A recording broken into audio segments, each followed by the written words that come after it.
sebrani fleba ko mali kono ani mali ko kan omnu so le manani wakati na anga fo ni tan mi obela jeli ma fo bismillah ko émission matinale kene kan no bonjour actuel média bonjour actuel média jem kay mi metal ke rubrique de madame kanu do événement du jour ko ba mun kera ka ba bidon roma o temene ko anga personnalité du jour bina ma ba mun bangira ka ba bidon roma o fana temene ko anga rubrique sabana bina no météo temene ko anga rubrique expression du jour bina actualité du jour fo ata si fait divers ma ay bo amu mi kan la jesu amu mi brairo la amu mi na klara sen kan le fo ni tan mi obela jeli ama fo bismillah bi juma e juin kalo le temps samba flan ngwan flas fo ni tan mi obela jeli donc amadam ne na événement du jour e ko ba mun kera ka ba bidon norma no e le 10 juin 1793 fondation juridique du musée national d'histoire naturelle de Paris kon na no musée national d'histoire naturelle au créera au fondera ka ba bidon norma no e le 10 juin 1793 o temene ko ka no le 10 juin 1924 assassinat du député socialiste italien Giacomo Matteotti n'allait kunye Italie député socialiste et allait assassiner Rabin Bidon Roma le 10 juin 1924. Au terminé le 10 juin 1940, capitulation de la Norvège, fin de l'opération Weserburg. Aywa Norvège minena kaben bidon romano le 10 juin 1940. Donc le 10 juin 1940, Mussolini déclare la guerre à la France. Mussolini est guerre déclarée français kaben bidon romano le 10 juin 1940. Nitu bi événement du jour classé Oma Okameson. ESG, École supérieure de gestion spécialisée dans la formation des métiers de la comptabilité et de la gestion d'entreprise. Événement du jour, temeni koni enseignant en rubrique flamand et personnalité du jour. Ma bam bangira kaben bidon roman ami Odam Nani Jean Le Sage, avocat et homme politique canadien. Il a été premier ministre de 1960 à 1966. Jean Le Sage bangira le 10 juin 1912. Allez temeni ko kabeno Barry Morse, allez acteur, réalisateur et scénariste canadien d'origine britannique. Barry bangira le 10 juin 1918. Barry temeni ko kabeno Paul Brunel est auteur, compositeur et interprète. Aywa Paul Bangira le 10 juin 1923. Allez fanatemene ko kabuno anda betase Andy Schleckman, Andy coureur cycliste luxembourgeois, Andy Bangira le 10 juin 1985. Andy temene ko kabuno Omobi Okoye, allez joueur nigérien de football américain. Amobi Bangira le 10 juin 1987. Amobi temene ko kabuno Alexandra Stan est chanteuse roumaine. Alexandra Bangira le 10 juin 1989. Elle temene ko kabuno adaptation Chung Kalongma. Chung est ex-crumeur hongkongais. Aywa Chung Bangira le 10 juin 1997. Ni tu es bi personnalité du jour fanay ko la se awma ama foku bela jeli joyeux anniversaire. Mun fana fatura ko alaka bada dali noya wi akambeson. OTS est là pour tous vos besoins en matériel électronique et électroménager. Nya sele en rubrique sabana ma no météo du jour et bi météo ina fo don tawla ami adam nani kay aywa kay bi le fanga be boya kata se degré bi saba ani konotoma kay temene ko en région flana no e kulikoro konna na kile fanga bene degré bisaba ani wore sika so bisaba nduru segu konna na kile fanga bene degré bisaba ani wolonvle mopti binani ani saba Tombouctou binani ni fla gawo kile fanga bene mbaye degré binani Kidal konna na binani ani woro te salit kile fanga be kata se degré binani ni duruma menaka binani ani woro Bamako ana lamni kile fanga be ne degré bisaba ani wolonvle Bamako bi clé boraka ban 6h05 ma clé bi à 18h57 ni tu es bi météo fanaï ko la se awma aw kamerson. Pour tous vos besoins en librairie, papeterie, matériel informatique, appareils électroniques et divers, rendez-vous chez Acadé Informatique. Météo du jour, terminé qu'on y a c'est la rubrique expression du jour ma allé la c'est Nana Khadija connaît les faits. Nana Khadija qui ne sera pas mais faut la sama. Nana Khadija ni sera. C'est ça va. Ça va. OK. Doni. Bah c'était. Alhamdulillah. Demain à quel? Très yɛrɛ dun fana bɛ ala barika ok o diyara n ye donc folikan jumɛn b'i bolo k'o lase an filɛlibagaw ma ni bi expression du jour bɛ tali kɛ mun ni mun kan actualité tigi daraka de k'i ma a ye debɔ de k'i ma a bɛ ɲɛkɔrɔ de kojugu ayiwa o diyara n ye kosɛbɛ yanni k'an filɛlibagaw fo n bɛ i yɛrɛ fo kosɛbɛ foli belebeleba y'i ta ye n b'i fo i ka cɛsiri la merci donc n'o tɛmɛna ka bɔ yen an b'a filɛlibaga cɛman ni musoman bɛɛ lajɛlen fo Mali kɔnɔ Mali fɛn o fɔ o sigiyɔrɔ la n'o de f'i ɲɛna sisan n'i y'a mɛn ɲɔgɔnna émission kɛla tɛ mɔgɔ de b'i bolo mɔgɔ min bɛ fɛn commenter u bɛ partage kɛ o tɛ sɔn ka kɛ belebele donc n'o de f'i ɲɛna u sara tɛ an bolo hali ni an yɛrɛ na so kan an tɛ se k'u sara donc an b'a f'i ɲɛna k'u bisimila bonjour à Kɛnɛma Dia plateau kan kɛrɛnkɛrɛnnenya la rubrique expression du jour ayiwa o diyara n ye kosɛbɛ foli belebeleba b'i yɛrɛ o yɔrɔ la donc i bɛ se k'i da don expression na nin wagati in na ayiwa sira n'i ka jɛn tɛrɛmɛ yɛrɛ ɲuman na donc n bɛ n da don n ka expression du jour la ne y'a bɛ expression du jour fɔlɔ-fɔlɔ o tɛ dɔwɛrɛ ko faire monter la mayonnaise faire monter la mayonnaise k'a yɛlɛ cogo di faire monter la mayonnaise mayonnaise kɔni ka di pâté la ayi ka mayonnaise yɛlɛ cogo di ma se k'o de faamu i t'o ɲɛfɔ an ye expression de don donc quand tu entends parler de mayonnaise ça te rappelle de quoi mayonnaise a kɔni bɛ ne hakili jigin mayonnaise de la bon mayonnaise bɛ se ka kɛ jumɛn wɛrɛ a bɛ se ka jumɛn fana remplacer a jɔyɔrɔ bɛ se ka jumɛn remplacer ah bon a bɛ se ka kɛ marinade la i n'a fɔ i y'a fɔ cogo min a bɛ kɛ pâté ninnu a bɛ kɛ buru kɔnɔ et tout ok bon quand on entend ne bɛ nin expression kɔrɔ tɛ dɔwɛrɛ ye ni mayonnaise fɔra yan nɔ an b'a fɔ tan ni tulu sira ye parce que a bɛ tulu ko jɔyɔrɔ parce que tulu b'a la nka nana yirani tɛ kɛ n'a ye dɛ yirani tɛ kɛ n'a ye mais n'i y'a kɛ marinade la k'a gosi a bɛ tulu ko a bɛ dɔgɔ i ka tulu ladɔgɔ i sɔn o fana wa oui n y'o de fɔ marinade la a bɛ se ka utiliser la mais yirani kɔni donc nin kɔrɔ tɛ dɔwɛrɛ ye ko ajouter de l'huile sur le feu mettre le feu au poudre faire monter la pression d'accord o de ye ka adama mɔgɔ minnu dɔw bɛ yɔrɔ depuis ala y'olu dɔw olu ka baara bɛnnen don mɔgɔ naani ma tasuma ɲagalaw kɔni tasuma ɲagalaw donc o ye terme de pour que mɔgɔw kana faamu mais a parakatalen yɛrɛ ka mɔgɔ fila ye ɲɔgɔn na bɛ kɛ e ka na k'a fɔ k'u k'a dabila e bɛ na de k'a juguya donc ka dɔ t'a lamɛn dɔrɔn ka na dɔrɔn ka se ka mankan ci ten tɔ ka yɔrɔ bɛɛ kɛ mankan ye donc e bɛ t'o la yɛrɛ parti pris kɛ ou bien k'a fɔ ko e de jo t'a la nin ne jo t'a la e ma fɛn min k'a sɔrɔ e m'a ɲɛɲini donc o kɔrɔ ye mɔgɔ minnu b'olu kɛ an b'a fɔ olu ɲɛna ko u ni sɔgɔma ko wa u k'o dabila k'o tɛ ko ɲuman parce que a bɛ se ka du ci a bɛ se ka jamana ci a bɛ se ka kɛ fɛn yɛrɛ ye ka i ni adamaden kɔ don ɲɔgɔn ma parce que ni e ni ne bɛ kɛlɛ la ala kana kɛ an si ka laɲini tɛ dɔ kana darame fɛn o fɛn darame ale kana fɔ kana ka e ni ka kɛlɛ juguya bon a bɛ se ka kɛ peut-être e ni ka kɛlɛ bɛ ban n bɛ taa fɔ a bɛ se ka kɛ e ni ka kɛlɛ bɛ ban ale ka ban depuis ale y'ale dan ale bila n bɛ taa fɔ boloma fara kɛlɛ banna i bɛ to kɛlɛkɛlaw yɛrɛ bɛ kɛlɛ bɛ ban a bɛ se ka kɛ ne bɛ yafa e ma mais ne dusu bɛ bɔ ne tɛ se ka yafa ale ma donc a bɛ kɛ sababu ye ka n'ale kɔrɔ ɲɔgɔn na donc fɛn cɛ juguya don ala k'an kisi o ma ala k'an kisi boloma fara kɛlɛ ma donc ni balima min b'a kɛ i b'a fɔ k'u b'a dabila je pense que a tigi man jan i la a b'i kɛrɛfɛ donc an b'a fɔ an filɛbagaw ye ko o kɔrɔ ye ko mɔgɔ minnu b'o kɛ ko k'o dabila n'o fana bɔra an bɛ taa se session filanan ma o de ko faire partie des meubles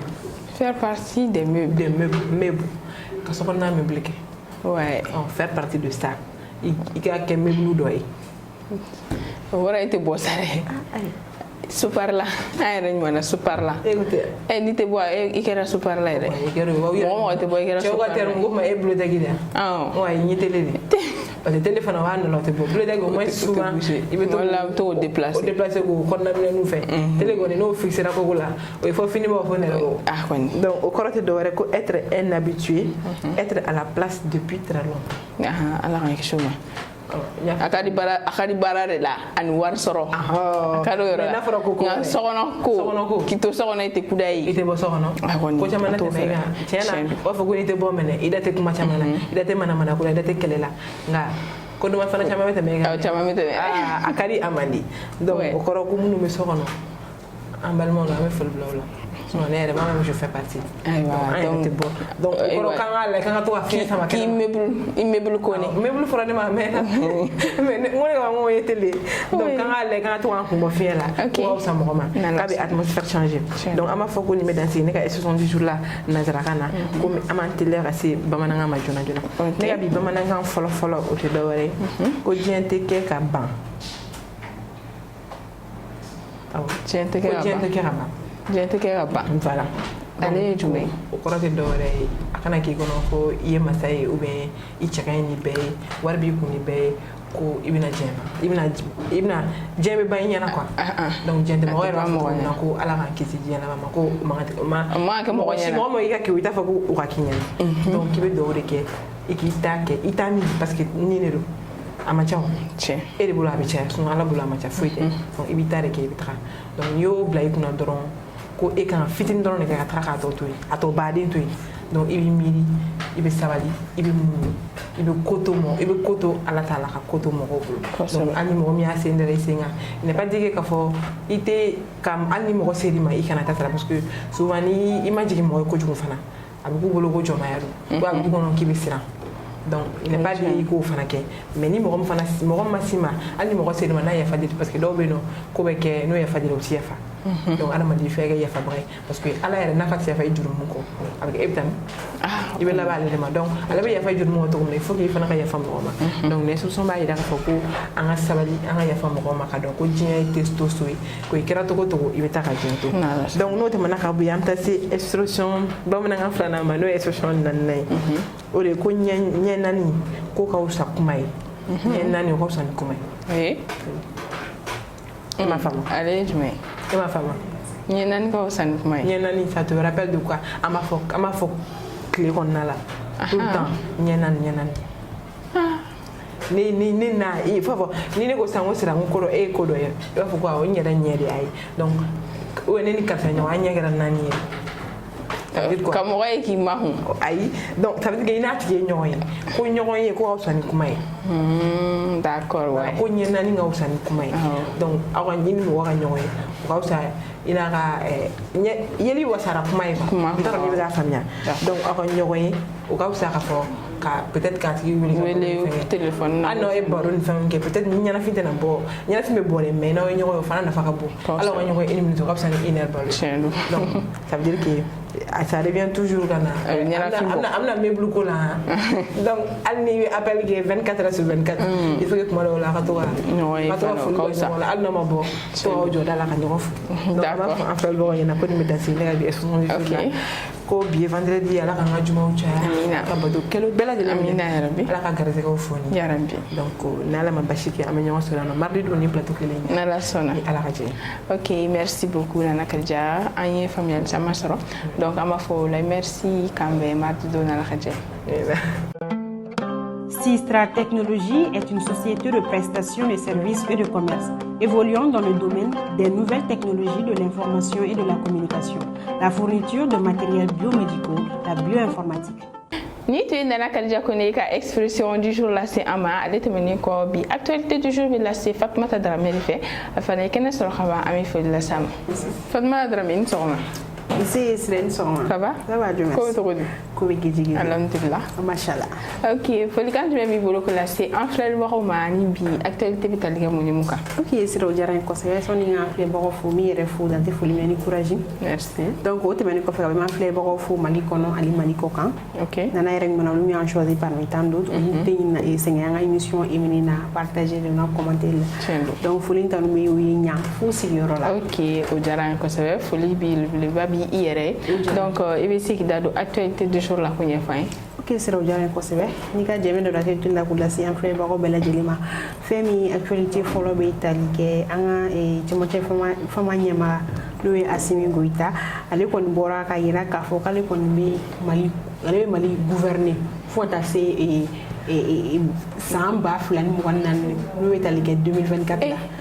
Akuma poko 2 ans ou au 2 ans de fatorité. Ah ni 2 ans ni 2 ans on 2022 là ni 2 ans par la wala ta de la 2024. 2 ans on a de faire là hein. Je pensais que 2 ans mo fora ko oye depuis transition d'amener 2 ans c'est à compter du 26 mars. Ah d'accord. Donc les kali kon me Mali et Marafou ta c'est 2024 ma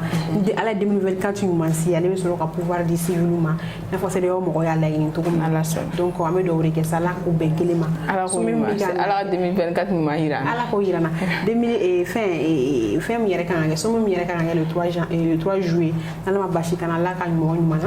ala ka amarugo ni sanction ko no ala ka beta parce que ne ata kale ko bere gelal no sanu kesi ga maga suguni do na sugo no sugo gelal no ni mara essence la fe bere gelal no ne yɛrɛ bi ka moto négliger mais ne la ba bene bilasira la sa dɛ ko 800 et quelque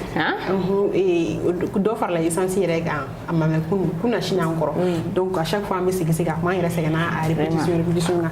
et bere ba aku kala masisa donc ame do de ke sala ka gelen na kuma re me ala ka nyuma te manka amina rabi donc sira no te menan ka boy no femi aywa ni actualité flana vitalike ata ko kuma la femi aywa sira mercredi dans meni me information blala e bi kunu encore donc femi mali finti la ka fla lu bonanu ni na plus précisément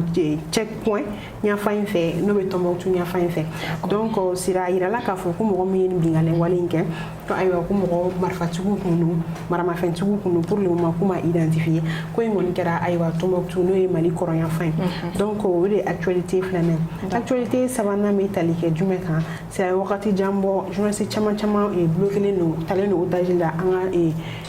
bama choufe koronya fin femi kadamne e fena fran et Olivier Dubois na le Nazarake katabla amadoun e niali boli la fota se mbana jikula ku kabini wakati jan fo bi ko nyema soro lu ka kula awon me à chaque 8 du mois Olivier ga mo e kon me alerte ni fon wala ça ka ko fait donc c'est la me dore ke ça ni kuna foli ni no na so mutu tara baraka nan le kama o baraka nan kama la kula kana ala ka segnu ñu may kana an ma fene soro amina rabbi donc c'est no te mina ka boyno so ni nga bokku mako no aye e fatuli ko mo mu fo bi actualité comme nana actuellement ya beto wala be do ke ala ka barabara dal no amina rabbi donc alma bashike enni la on a fait bako la ñu so la mardi lo ala ka je aywa foli bi ba bi ay famille chama so actualité du jour là donc amba fola merci beaucoup et kambe nala sona mardi do la sona. OTS est là pour tous vos besoins en matériel électronique et électroménager. Actualité du jour, c'est la rubrique là-bas, manu fait divers et bi fait divers bi là c'est Fatmata Sissoko de fait afin que ne soit pas ami fait de la sama. Anta ini sɔgɔma sira somɔgɔw tɔɔrɔ se kodi baasi tɛ alhamdulillah i yɛrɛ dun baasi foyi t'a la alhamdulillah o ɲɛna kosɛbɛ donc folikan jumɛn bɛ yɔrɔ ko lase an filɛlibagaw ma ni bi fɛ divers bɛ tali kɛ mun ni mun kan an ma lajɛlibagaw bɛɛ lajɛlen fo olu minnu tɛ se o tɛ ɲina n'u b'an filɛ mardi mercredi ka taa fo vendredi la n b'a fɔ u ka continuer k'u abonner an page Facebook la ani a ɲɔgɔnna caman ok o diyara an ye kosɛbɛ donc i bɛ se k'i da don bi fɛ divers la ko ɲɛfɔ an ye sira ne ka bi fɛ divers bɛna boli n'o ye samiya bɛɛ b'a dɔn samiya bɛ ka se kosɛbɛ ne y'a jateminɛ chaque a bɛ komi san o san samiya mana se dégâts bɛ kɛ wuluwulujiw fonsew datugulen don dégâts caman bɛ kɛ laɲini kɔni ye min sɔgɔmaden na an b'a ɲini gouvernement fɛ u bɛ k'u se k'o kɛ dɛ mais en même temps u ka continuer ka dɔ fara u ka baara kan parce que fonse kɔnɔnaw u bɛ fonse bɔ u b'a to goudrondaw la u b'a to fonse bɛ bɔ dɔrɔn u b'a to fonse sanfɛla la a nɛm mun kan u b'a dalen to san mana na a bɛ tila ka jigin a kɔnɔ tuguni fonsew bɛ girin dɔw yɛrɛ fana bɛ olu bɛ pavé kɛ u ka so kun ni so kun ji woyo sira tɛ sɔrɔ ka taa san mana denmisɛnninw fana bɛ yen nɔ n'u tulo ka gɛlɛn san mana na u bɛ bɔ ka taa kulonkɛ ni fɛnw na dɔw yɛrɛ bɛ to ji woyo ni fɛn na bangebagaw k'u hakili to o yɔrɔ fana na u k'u hakili to denmisɛnninw na en même temps samiya mana se bɛɛ k'i ka précaution ta a bɛ fɔ télé la san o san ko mɔgɔw ka précaution ta mais en même temps an yɛrɛ fana bɛ kulo kunnandi de fana bɛ mɛnni kɛ sira kulo kunnandi bɛ mɛnni kɛ parce que n'i y'a ta k'a lajɛ an b'a fɔ ko gouvernement mais a caman y'an yɛrɛ fana nɔ ye san mana fɔ ko n filɛ nin ye mɔgɔ dɔw ka ɲamanbɔn tɛ daminɛ dɛ fo ni san wulila san ji bɛ na yɔrɔ min na u bɛ taa ɲaman bɔn carré cɛmancɛ la effectivement a bɛ bɔ e ka da la a bɛ taa to mɔgɔ ka da la soit a bɛ taa balan forcé kɔnɔna na mais bɛɛ k'i ka ɲaman to i ka fɛn kɔnɔ i b'a sara kalo la 300 san 400 yɔrɔ dɔw kɔni na 300 dun mais yɔrɔ dɔw la 400 dɔw bɛ ka dɔw fa a ma ca yɛrɛ kalo a ma nɔgɔn i ka yɔrɔ bɛ sanuya fɛn mais n'a y'a bɛɛ to ko gouvernement ma fana tɛ ɲɛnabɔ dɛ vraiment u fana kelen tɛ se ka bɛɛ kɛ fo k'an k'u dɛmɛ fana de donc seko kɛ wala t'an fɔ k'u bɛ k'u seko kɛ mais fo k'an fana k'u dɛmɛ i b'a ye mɔgɔ dɔw u mana dumuni kɛ a bɛ fili poubelle kun bilala siradaw la a ma matarafa an y'o bɛɛ cɛn an tɛ se o an y'o bɛɛ cɛn an mana dumuni kɛ surtout n'i bɛ sotarama yɛrɛ kɔnɔ i bɛ se ka ji min dɔrɔn i b'a mana fili kɛnɛma fiɲɛ b'a tan fiɲɛ mana la tan a bɛɛ bɛ taa bila fonse kɔnɔ n'a fɔra ko fonse fana bɛ labɔ o fana tɛ tiɲɛna baara don mais c'est vrai que o yɔrɔ fana tɛ ne ma da la ɲaman bɔ yɔrɔ ko de bɛ sɔrɔ yɔrɔ fɛ sinon ka fonse labɔ kalo joli a tonnen don ou b'a labɔ mais e kun ta u bɛ ɲaman bɛ cɛ dɛ Abi nyama ngon biche. Ami ka chere la fabu yoro ina no. Ye nyama to yere. Abe che kalo kele bita so afara. Nyama ngon biche yere. Wo nyama ko gon Phoenix. Men bala be anta chena ko fana ka gelen don. Ya isa. Donc amé fo la gouvernement mo la ko ni senga sanga al sa ko ku chesri ni ko ta fan fela la ko sa ko sa na sanya e abato bana chama me kele ko sobe.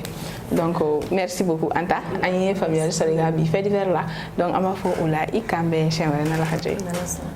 ESGE, École supérieure de gestion spécialisée dans la formation des métiers de la comptabilité et de la gestion d'entreprise. Nité bi bonjour actuel média école c'est awma fol ni tanumbe ankan wara bela jele ama fo ala kan juma ere chaya ala khabato kelom bela jele mine ngante skawli na ma foli bla partenaire la no OTSC Technolab Ista Académie informatique Sisa technologie and ESG foli bele babuye kuni che ugwa demela ofanan che akanyama dalla ma fo akambe shin na la kaje.